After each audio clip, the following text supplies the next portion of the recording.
সবাই মরে যাবো, আমরা সবাই, কেউ থাকবো না। এই পৃথিবী থাকার জায়গা নয়। কিয়ামতের সময় আল্লাহ তাআলা মালাকুল মাউতকে বলবেন সবার রূহ কবজ করে ফেলো, সবার, কেউ থাকবে না, সবার রূহ কবজ হয়ে যাবে। আল্লাহ মালাকুল মাউতকে বলবেন, মালাকুল মাউত কি অবস্থা? বলবে সব শেষ। মাইয়াপ্পা, কে বাকি?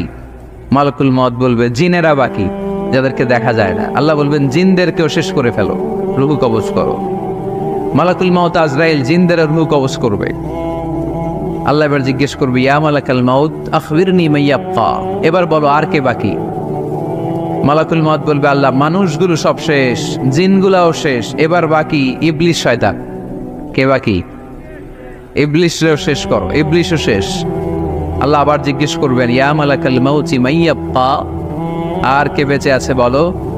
মালাকুল মাউত বলবে, আল্লাহ আপনার কথা অনুযায়ী পৃথিবীর সব মানুষ